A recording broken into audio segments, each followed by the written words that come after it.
It was just another busy Thursday afternoon at the small local diner where I worked.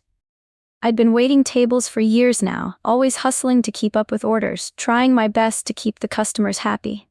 Some days were harder than others, but I had a good job, and I didn't mind working hard. But today felt different. The diner had gotten a bit more crowded than usual, and there was a buzz in the air. A few heads turned as the door opened, and I glanced up to see who had walked in. My heart skipped a beat when I realized who it was, none other than Steph Curry, the basketball star. I couldn't believe my eyes. He had a cap on, trying to keep a low profile. But you couldn't miss him. He sat down in a booth by the window, his presence already causing whispers among the other customers. I tried to stay calm, but I couldn't help feeling a bit starstruck. It was Steph Curry, for crying out loud. But I didn't want to make it awkward, so I just walked over, smiled, and said, "Hi, can I get you anything to drink?" Steph looked up, giving me a quick smile. "Just some water for now, thanks." I nodded and headed to the counter to grab the water, trying not to let my excitement show. As I filled the glass, I noticed the manager, Mr. Williams, walking over to Steph's booth. I couldn't quite hear their conversation, but I could see that Mr. Williams was acting a little nervous, almost fawning over him. I figured it was just the excitement of having a celebrity in the diner. After all, who wouldn't be excited? But then, as I approached their table with the water, I overheard something that made my stomach drop. "He's not paying the full bill," Mr. Williams was saying in a low voice. "He's trying to get a discount, or worse, free food. We can't let this slide." I froze. Steph Curry trying to get a discount? That didn't sound right to me. I didn't know the details, but I didn't think he'd do something like that. Maybe Mr. Williams was just being paranoid. I placed the glass of water on the table with a smile. "Here you go. Let me know if you need anything else." As I walked away, I couldn't shake the feeling that something wasn't right. I kept an eye on their table, trying to see if anything strange was happening. Mr. Williams wasn't done talking to him. They were still whispering, and Steph was looking uncomfortable. The tension in the air was hard to ignore. I went back to my section, keeping an eye on Steph and the manager. My gut was telling me something wasn't right, but I didn't want to get involved. After all, it wasn't my place. A few minutes later, Mr. Williams came storming up to the front. His face was red with frustration. He didn't even look my way as he headed to the office in the back. I could hear him muttering under his breath about losing money and bad customers. It wasn't long before he returned, and he was holding a piece of paper. The next thing I knew, Mr. Williams was walking straight toward me. "Get your stuff, you're done," he said, his voice harsh. I blinked, trying to process his words. What do you mean? Is there a mistake?" "No mistake. You're fired," he snapped. "We don't tolerate people who mess with our business, especially when they're too friendly with customers like that. You've been warned about talking too much." My heart sank. I could feel my hands tremble as I reached for the apron around my waist. I wanted to argue, but the words didn't come out. Mr. Williams turned and walked away without saying another word. I couldn't believe it. Fired. Just like that. I glanced over at Steph's table. He was still sitting there, looking oblivious to what had just happened. Did he know? Did he have anything to do with this? I didn't get a chance to ask. Mr. Williams had already called someone to take my place for the shift. I grabbed my bag and walked out of the diner, my head spinning. The next day, I woke up with a heavy heart. The feeling of being fired, especially so unfairly, still stung. I had worked so hard at that diner, and it all felt like it had been taken away in an instant. I didn't know what I was going to do. I had bills to pay, and I didn't have another job lined up. I tried to push the thoughts aside and went about my morning routine. Maybe I could find a new job, something better this time. I even updated my resume and sent it to a few places. But nothing felt like it would fix what had happened.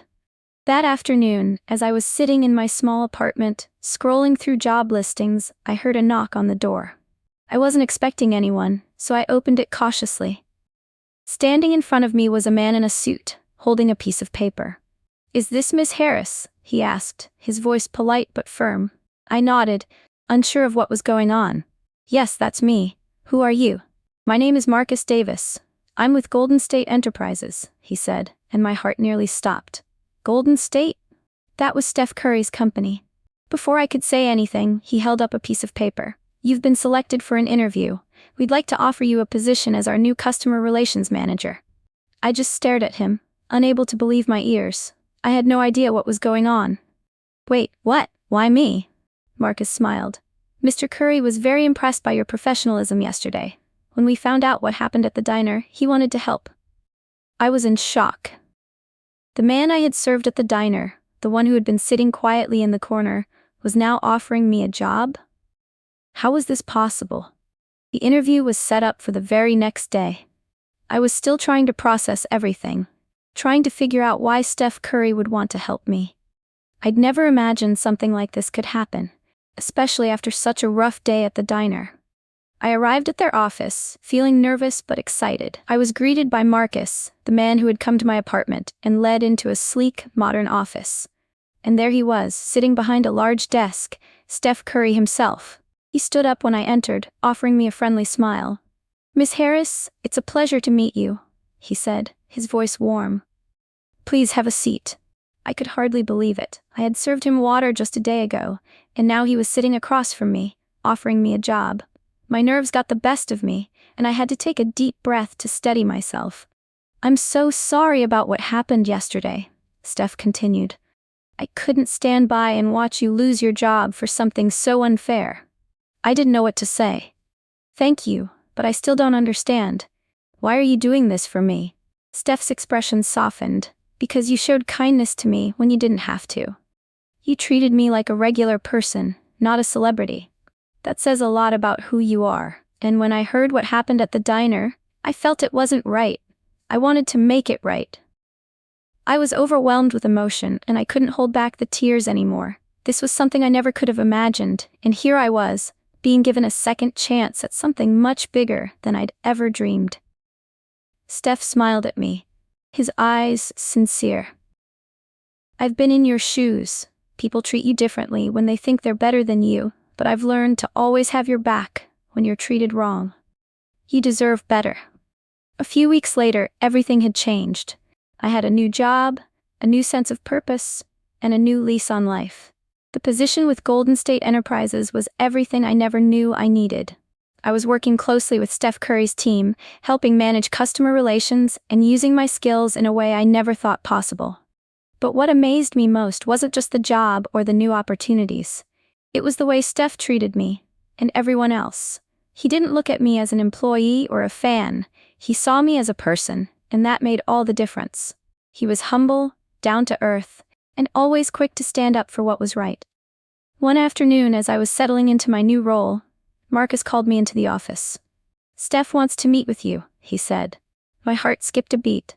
I walked into Steph's office, and he was sitting at his desk just like the first time we met. But this time, there was no interview, no formalities. He smiled when he saw me. "I just wanted to check in," he said. "How's everything going? Are you happy here?" I nodded, still a little in awe of how much had changed. "I'm more than happy. I can't believe this is my life now." Steph chuckled. "It's all because you treated me like anyone else. That's the kind of person I want on my team. Someone who doesn't judge, doesn't make assumptions." I felt a lump form in my throat, but I couldn't have been more grateful. This was more than just a job. It was a reminder that sometimes the world gives you a chance when you least expect it. Just when you think everything is falling apart. Looking back, I realized how much that day at the diner had changed my life. I had lost a job, but I had gained so much more. An opportunity, a mentor, and a new beginning. And to think, it all started with a simple act of kindness. Hey everyone, I hope you enjoyed today's story. If it touched you or made you think, I'd really appreciate it if you could hit that like button and leave a comment to let me know what you thought. Your feedback means a lot. Also, don't forget to subscribe so you never miss out on the next amazing story, and feel free to share it with your friends. Sharing these stories helps spread the message and inspires others. Thanks for being part of this journey. I'll see you in the next one.